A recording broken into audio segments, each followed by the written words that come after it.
Well, welcome in, everyone. You're listening to Bulls Central. I am joined today by a guest that I always have to keep bringing back because he's actually so great at what he does with his in-depth knowledge and analysis on the Bulls. You know him as the Bulls insider for NBC Sports Chicago and co-host of the Bulls Talk podcast. It is my pleasure to welcome back to the show Rob Schafer. Rob, it's good to have you back on, man. Appreciate you making the time. Yeah, it's good to be back. Jamal, I always enjoy coming on and talking.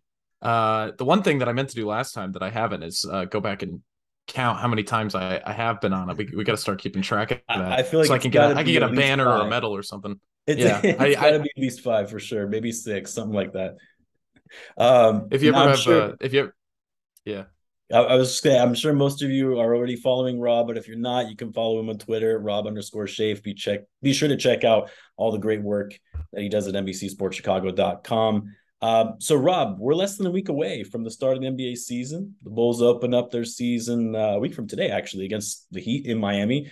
Since we last spoke, obviously we've gone through the whole off season, more specifically the Eastern Conference, really getting a lot stronger after the Hawks made a trade for Dejounte Murray. The Cavs added Donovan Mitchell. The Celtics made a trade for Malcolm Brogdon.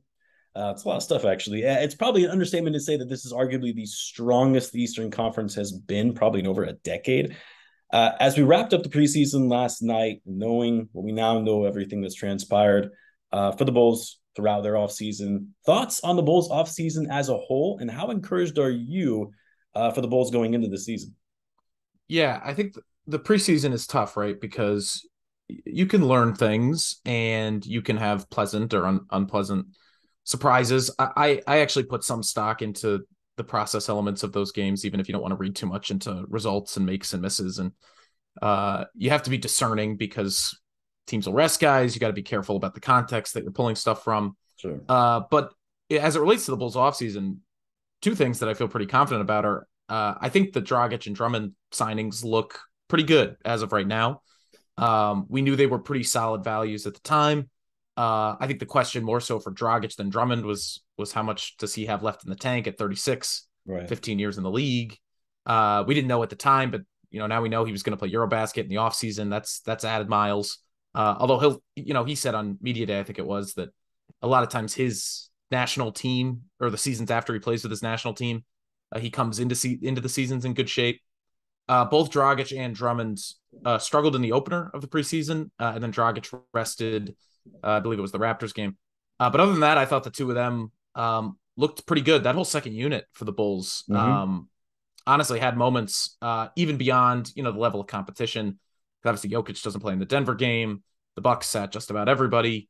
In the Raptors, as with any team, the starters go out kind of early, midway through the third. But that second unit, it looks like there's going to be more shot creation ability, more floor spacing. And obviously in Drummond, you have a little bit more of a physical presence inside. Obviously an elite rebounder.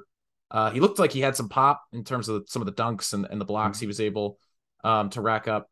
So I feel pretty good about those signings in terms of value deals, depth deals. But the real question, the bigger picture question about the Bulls offseason is that plus health with everybody except for Lonzo enough to keep up with some of the improvements, as you mentioned, that were made in kind of the Bulls area code of the conference. I agree. Those three that you highlighted would be the first that come to my mind. I mean, I even think of Philly adding what they added in Sure. PJ PJ Tucker and Tucker. Yeah. Melton, and if Harden's in shape this year, you've even got teams who I still think are probably below the Bulls, but also got better in a more external way. Teams like the Knicks, the Wizards, etc. Wherever the Bulls land, the fact of the matter with the East this year is there just are no gimmies. There are no Yeah. layup nights. There are no nights that you could take off. Yeah. So I think that's going to be a challenge for them. As of right now, it's hard to see them in any other strata than what they ended last season in, considering it's pretty much the same team. And unfortunately, for the beginning part of the season, the continuity that they've achieved is going to be continuity from the end of last season when they didn't have Lonzo Ball. And we'll see how that develops. So, as of right now, I see their outlook as being in that kind of 6 to 8, 5 to 8 range. And you have to hope that at some point Lonzo can come back and give them a little bit more upside there. But it's certainly going to be a challenge contending, especially with Cleveland, with Atlanta, And then obviously with Brooklyn bringing their nucleus back. You're already answering one of the questions that I was going to ask, as far as kind of what you're predicting or what you're expecting of the Bulls this year and where they're going to, stack with the Eastern Conference. I mean, that's the biggest thing for me, right? Is the margin of error is going to be so slim. And that's why it was, kind of a gut punch to learn what we know now of Lonzo Ball, and probably not going to be returning to the lineup potentially until January, which I want to talk about because you probably have more insight to that than I do. It's so slim when you look at how stacked the Eastern Conference is. You're talking about a few games being separated between seeds 5 through 9, right? At the end of the year. So every game is going to be so critical. And based on where the Bulls stacked up last year, knowing that they're not going to have Lonzo Ball, that's going to be a huge challenge. But I did want to start with Lonzo Ball, as he's obviously been the biggest topic of conversation for the Bulls this offseason, and just the uncertainty of, when he's going to be available. You actually had posted on Twitter, I believe it was yesterday, maybe. I was sort of a far off, distant shot of Lonzo lifting weights at the Advocate Center. You've been attending practices, training camp, seeing what the guys have been working on, and I'll get to some of the other players as well. But since Lonzo's surgery at the end of September, now rejoining the team for his rehab, how has he looked thus far? Is there any indication that he looks better or has been progressing more so than what we saw maybe the last time that he was trying to rehab that knee, and he would get to that point where he simply couldn't progress any further because of the pain he would experience after ramping up? How has he been looking so far? Yeah, so I like I mentioned the far off view, because we can't quite get into the weight room Right. of the Advocate Center, but you can you can see it from the area that we can kind of walk around. I will say it's obviously pretty soon after the surgery. Where I'm at with this is I think it's kind of calmy when he's on the court and he's doing things full speed and the pain is either subdued or he doesn't have pain, because frankly, I can't speak to exactly what his rehab entailed last time versus what it entails this time. To me, from my vantage point, going to practice and shoot arounds, what he's doing right now doesn't look a whole lot different than what his rehab process looked like in the beginning stage, in the January, February, or well, I guess it was the end of January. So February, March, when he was trying to get back for the end of the last regular season. So I don't know, I tweet videos like that just because I know people are curious where he's at, what he's doing. He is around the team, Lonzo's team and the Bulls thought it would be for the best for him to be in Chicago and around the team so he doesn't get too distant. He's obviously rehabbing, in the Bulls facilities. So that's a good thing just in terms of everybody being on the same page. To my eye, nothing looks groundbreaking yet. He's still, I think, maybe halfway into the front end. I'd have to check the dates exactly of that 4 to 6 week reevaluation timeline that the Bulls gave him off of the surgery. I think that's when we'll know more. But I honestly don't think even people, inside the Bulls have a firm idea of where he's at, because the big question is, we've seen him rehab to the point where he's been able to test out, sprinting, cutting at full speed on a basketball court. That's when the problems have been introduced. Sure. So, maybe at that 4 to 6 week mark, which I believe will be kind of last week of October, early November range, maybe that's when, we'll get a firmer update or we'll kind of be able to gauge where he's at. Until then, I think, it's kind of par for the course, and there's nothing groundbreaking or super, newsworthy about his rehab to this point. But, I will say with that reevaluation timeline being, like I said, on the border between October and November, that's just to see where he's at. And then there's the you would hope the ramp up process that he'd have to go through. Billy's brought this up a number of times.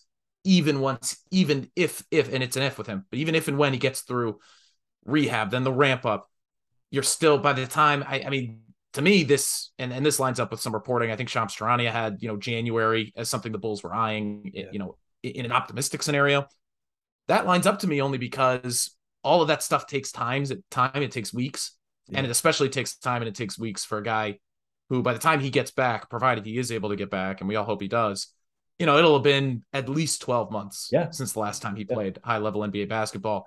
And no Bulls fan needs to hear this. His game is predicated on pace, versatility, flying all over the place, sharp movements, again, no Bulls fan needs a reminder of kind of the various ways that he's able to impact the game and how much, he's kind of everywhere at once. So he needs 100%, operation of his faculties, and he needs to be able to move at 100% full speed to be the type of player that he is. So all of that's to say, not pessimistic, not optimistic, holding pattern. Like, let's just wait and see what it looks like at the end of this 4 to 6 weeks. And you have to hope that he's able to get on the court and show progress at that point of his rehab. For now, it's just kind of seems to me to be what he was dealing with in the beginning stages of rehab last time. Yeah, you mentioned that report from Shams Charania. That is actually something I wanted to ask you about, because I believe that was sort of a very high level estimate, for what the Bulls are anticipating. Yeah. He could be out until the new year, which would be a huge blow. Like I said, given the margin of error that you have in terms of wins and losses, and it being so slim in the East this season, are you hearing anything different in regards to his return? What's the likelihood that he could potentially return earlier, or should we even be bracing ourselves for an even later return or worst case scenario? It sounds like nothing new, right? It's just sort of a waiting game right now. The biggest, it's such uncertainty at every level that I certainly would not be bracing for earlier. That's more me talking, just having, it's hard not to have a skeptical eye on this story at this point. But, January to me seems to be the kind of optimistic, like that would be great. And if not, it's kind of a baseline so as to say, November, December, like in the best case scenario, he's working through his ramp up and like the closing stages of his rehab at that point, in a more realistic or possibly, I want to say worst case scenario, but a more worst case scenario. He's still working through, the earlier parts of his rehab at that point. And the other thing to remember here is, and Lonzo said it himself, like, there's no way they're rushing this. Because frankly, I'm putting words in his mouth a little bit, because he never said that, he was concerned for his career, or he was concerned he was going to miss the whole season. Sure. But how could you not be, given the symptoms he's dealing with, even, 8 or 9 months after surgery? So I think he's going to take his time with this. And frankly, my thing would be getting him back, if they're able to, with a little bit of leeway before the playoffs, because ultimately, if you listen to the way Arturas Karnisovas has talked, the way the players have talked, this is a team that's eyes are set on the postseason. Sure. And, that should be the focus, is kind of having the inverse of last year, where you had him for the beginning of the year, but not for the stretch run. The stretch run to me would be the most important part. And I wouldn't take even anything close to a risk to try to maybe sneak him back in the last few weeks of December or the first few weeks of January or whatever. And I don't mean to just keep talking about Lonzo Ball. I'll get to other topics, but I think, the biggest point of contention for Bulls fans, including myself, was when we heard Lonzo speak to you guys, the media. I believe it was the first day of training camp, or I think it was the day after media day.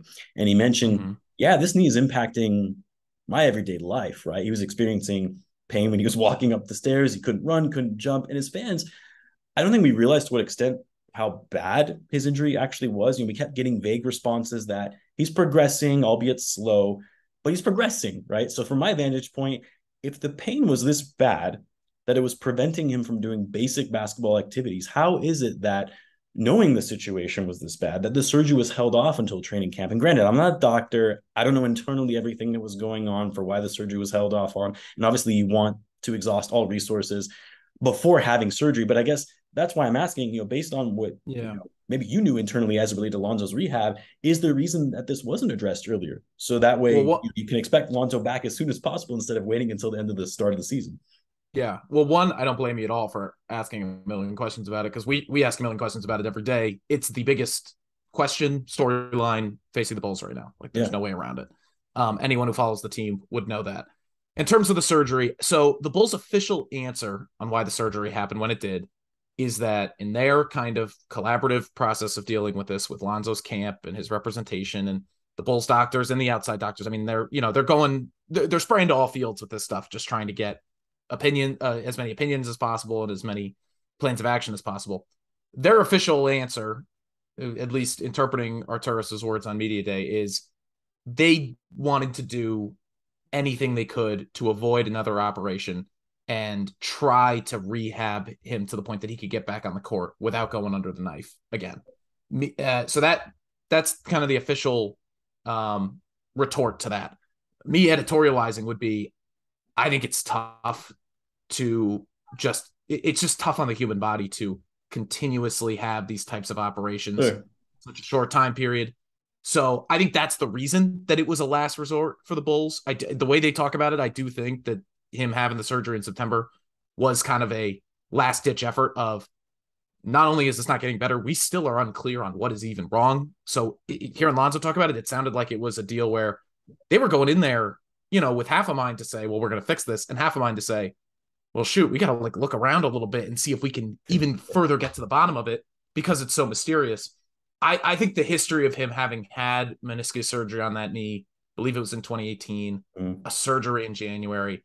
I think it's a tough sell just from a human element in terms of trying to chart a timeline where he's going to be back to 100% like who he was at the beginning of last season, the prime of his career.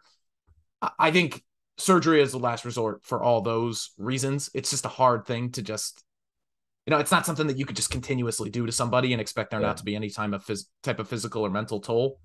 But ultimately, it got to the point where it wasn't getting better and it seemed like they had to pull the trigger and they agreed to do so. It is unfortunate that, it then takes you 4 to 6 weeks to just reevaluate into the start of the season. Then who knows how long ramp up rehab, all that stuff is going to take after that. But I do think it seems like they had a plan in mind where they said, hey, if this doesn't look better by training camp and it looks like you're going to miss training camp, that's when we might have to go to this last resort.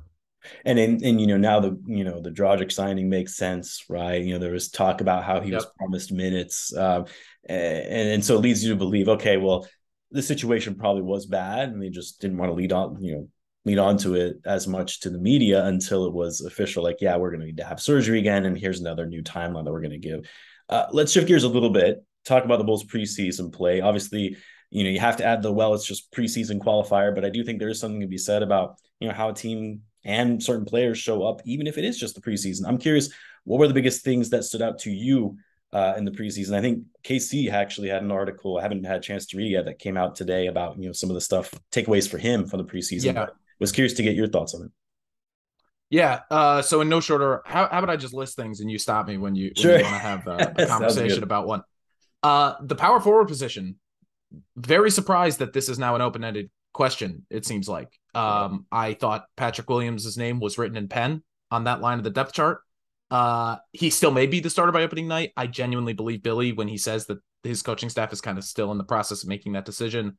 I also sort of believe that even if Patrick is coming off the bench, that doesn't mean any book is written on him or it's this catastrophic, terrible thing. I think there is a way to positively look at that as a way for him to maybe spread his wings with the second unit. Javonte Green is obviously a very well-suited player to play around the Bulls, primary offensive options. His skill set is very complementary. And truly in the NBA, what matters is who closes games. It's a cliche, but it's a cliche for a reason. So Alex Caruso, for example, isn't going to start. He will be on the floor in every high leverage minute he possibly can be for the Bulls because he's one of their 5 best players. That was a takeaway that was surprising, mildly surprising to me. A takeaway within that takeaway, holy crap, Javonte Green is playing out of his mind and looks like, frankly, we talk about improvement with Patrick Williams, Coby White, Dosunmu, all the young guys on the team. And Javonte's not old. He's in his mid to late 20s. But, why can't he internally improve? Why can't he maybe, bump his 3-point volume and maybe percentage and take some from above the break and become a better rebounder and insert his activity into games? So I continue to just be very impressed by him whenever he gets opportunity. Yeah. Io winning the starting point guard job. That was framed as a competition coming into camp. And it turned out to not really be much of one. You find out on the first day that Io was playing mostly on the ball in practices. He starts all 4 preseason games. Anyone that's been following this team since Io was drafted knows Billy loves him, trusts him. He did not take him long to go from end of the bench. Is he going to play in the G League to holy crap, he's starting 40 games and looks like a positive impact NBA player as a rookie, second round pick. So that was significant. And I think it really says a lot about Io that by the end of preseason, it was such an obvious choice when I think you could have made cases for Caruso or Dragic, on paper at the beginning of camp. That was a takeaway. We talked a little bit about the second unit. I was pretty impressed by that group. And, if that can be not even a strength, but if that can be a different element of the Bulls rotation. Yeah. The bench was such an issue last year. The scoring, the playmaking, the shooting. The depth in general is huge. That's key. So even if it is a little guard heavy, I know that's a concern of people. You saw it against the Bucks G League team, admittedly. Like Caruso and Dragic playing together can be really fun. There was a little bit of that. They were getting stops, they were forcing turnovers, getting out and running. Both those guys love to play fast. Both of those guys are creative passers. Coby, I like that he caught fire a little bit shooting at the end of that Bucks game because he looked pretty put together to me. Looking at reading in between the lines of his games, but he hadn't been shooting the ball well, so that was good to see. Other takeaways: the defense looked awful against the Pelicans. I thought it got better over the That course first of the game was preseason. bad, yeah. And that's my biggest question team wide for the season. Not only because, I mean, hell, defense wins championships. That's another cliche. That's a cliche for a reason, but because so much of the Bulls' offense is dependent on their defense. Mm-hmm. This is not a team that even at their height at the beginning of the last season was an elite half-court offensive team. They had elite moments when DeMar DeRozan is doing his thing down the stretch of games, but a lot of the formula that went into them being a top 10 offense last year was having a top 10 defense and forcing a lot of turnovers and playing fast and random and all the buzzwords that Billy likes to use. So I'm still not sold without Lonzo that group can be consistently above average, but we'll see. I thought they at least showed improvement and some pride to flip the script from a competitiveness perspective after that first game. Last one off the top of my head, or actually maybe I have a few more quickly. Vooch looked great. Looks like they're trying to balance him a little bit better, getting him in the post, focusing on establishing him inside. I think that's a good formula for him and for the team. DeMar DeRozan is DeMar DeRozan. Enough said. And Zach Lavine, not concerned about it by any means necessarily. I'll wait till the regular season games start. But he did look a little rusty to me. It looked a little. He didn't shoot the ball particularly well. Didn't really play in a lot of the games. You start to remember, oh, this dude had knee surgery in the offseason too. He didn't play as much 5-on-5 as maybe he normally would have. Right. And obviously he's trying to ease his way back into it. But that was kind of an under-discussed storyline that I think at least warrants mention, and then we'll track it as the regular season starts. I don't have any reason to expect less than all-star production from Zach Lavine until, you notice that there's an issue in games that matter. But something to keep an eye on, because I did think that he was kind of, he had his moments, but I think he had less than a lot of the other Bulls kind of frontline rotation guys.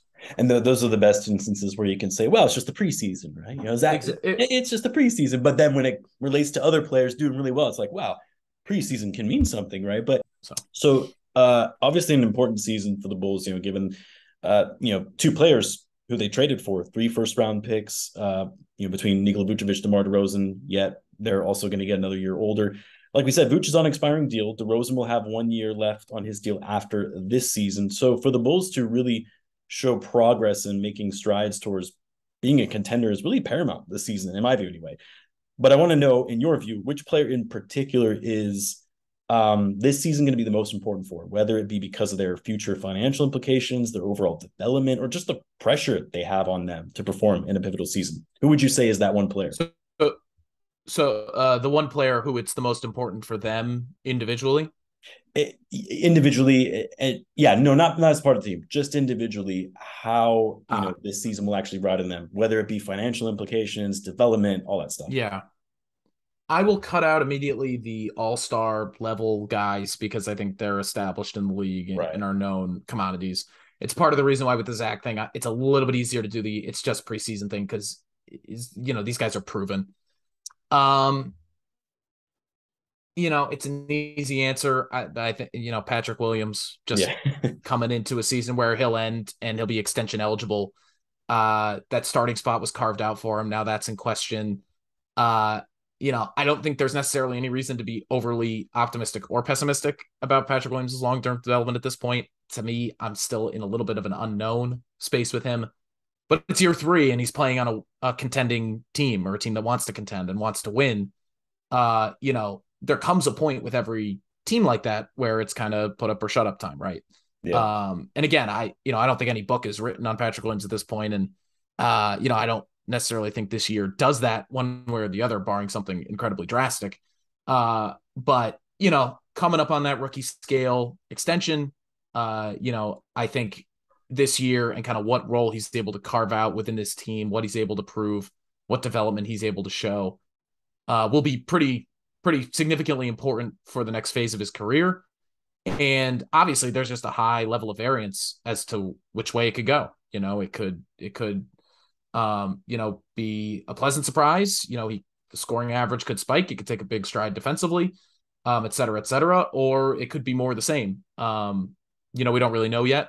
But I think because of the extension eligibility looming and the just variance in the different outcomes for Patrick Williams at this point, he would have to be my pick for that. It's a very veteran team otherwise. So I think a lot of these guys are kind of established, kind of known quantities. Yeah, Patrick's definitely my answer as well. And I think that's probably going to be the case for most people. I did just want a quick sidebar on that. We're talking about how the power forward starting spot is really fluid, right? For the most part, after most of us assumed that Patrick Williams was going to be the starter. You're in the practices. Have you been seeing who's sort of running in that first unit when they're running drills or running scrimmages? And is Patrick usually there? Is it Javonte? Maybe it's someone else. I know Derrick Jones Jr. obviously got to start in one of the preseason games. What are you seeing in practice? So candidly, we don't get to go into practice or shoot arounds until the very end, and usually it's guys. Usually guys are shooting around at that point, so we don't get to watch scrimmages. I'm sure that's intentional on the Bulls' part. So I don't have any specific insight in that other than what we've seen in the preseason games, and just frankly, the idea that Javonte has looked like the better player and the more complementary player in terms of how he fits with that first unit in the preseason games. So no, but to the point about the coaching staff deciding over the next few days before the opener who they're going to run with, I bet they're shaking stuff up a lot because Billy has said from the beginning he's going to try a bunch of different combinations in scrimmages. He obviously did so in the preseason, and there's just a couple different directions they could go in that starting unit. Really, it's only Javonte and Pat, but when you talk about closing lineups, when you talk about staggering, then you open up a world of different, players that could fit together.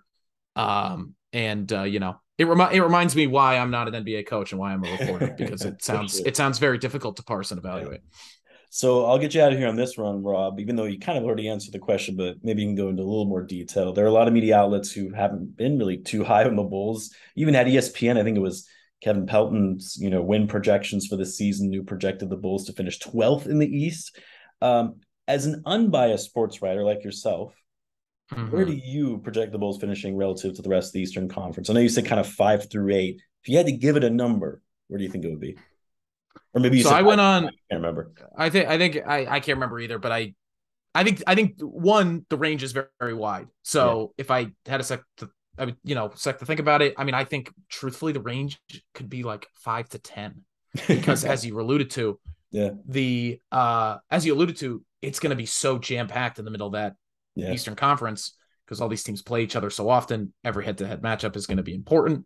I think it becomes a scenario where like the bottom of the play and like the 6th seed could be separated by 2 to 4 games by the end of the year. That wouldn't surprise me.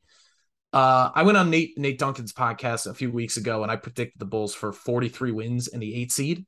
So in the spirit of continuity, Bulls buzzword there, I'll stick with that.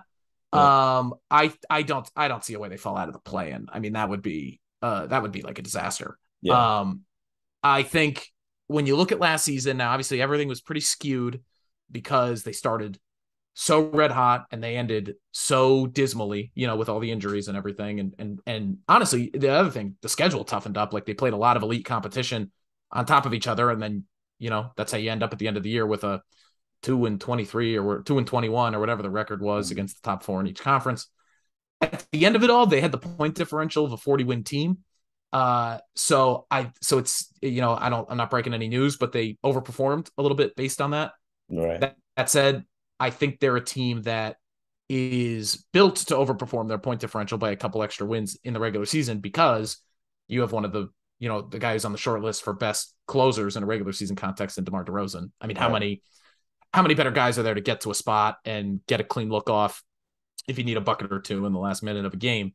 So, my logic is I see a pretty similar roster, granted with a little bit better depth, and I like what I've seen from Dragic and Drummond. I see a pretty similar roster to the end of last season when there was a pretty steep drop-off. So I could see them hovering around that kind of 500 level point differential as they did last year. And then I give them, two DeMar DeRozan buzzer beaters to get them a little bit over 500. So I put them at 43. My logic for eighth is they finished ahead of Cleveland, Atlanta, and Brooklyn last year. Right. And again, like just looking the same as they did at the end of last year, realistically, I think it's hard to expect that two of those three teams at least will jump them. And then the top four, I think, is pretty, if not set in stone, I think they're all pretty clearly above the play-in fray. I think there's no reason to expect Toronto is going to get worse. They finished ahead of them last year. So I kind of see the Bulls as, if I had to expand it to a range, top of the play-in, scrapping for that 6th seed, and in the low to mid 40s win total. Yeah, and it's always good to hear a perspective from a non-biased fan, because I'm a biased Bulls fan, and so I always think that the team is probably going to do better than what they'll actually do. But I'm also a realist at the same time, and when putting when stacking up the entire Eastern Conference together, and like you said, the Bulls finished ahead of the Hawks and the Cavs last year. That's going to be a tall order. Brooklyn, that was kind of an odd year because Kevin Durant was injured for part of the year. Kyrie Irving didn't play. Obviously, they had the Ben Simmons trade. He didn't play. I wouldn't rule them out. Like, they're obviously going to be a good team because they still have Kevin Durant. So when I start putting all these pieces together, I'm like, where do the Bulls fit here, right? And I agree with you. I think that they're going to make the playoffs. It would be really bad if they didn't make the playoffs. Bigger issues if that's going to happen. But I think, a play-in team that can eventually get there, and hopefully they can make it a competitive first round series, because by that time, hopefully Lonzo Ball is going to be fully healthy, fully back into, the rhythm and flow of the game, because that's going to take some time.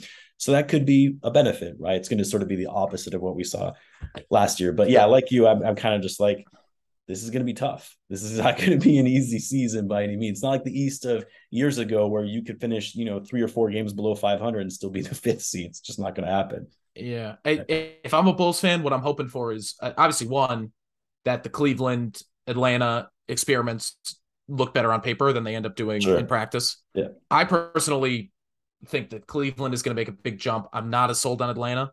Yeah. We'll see.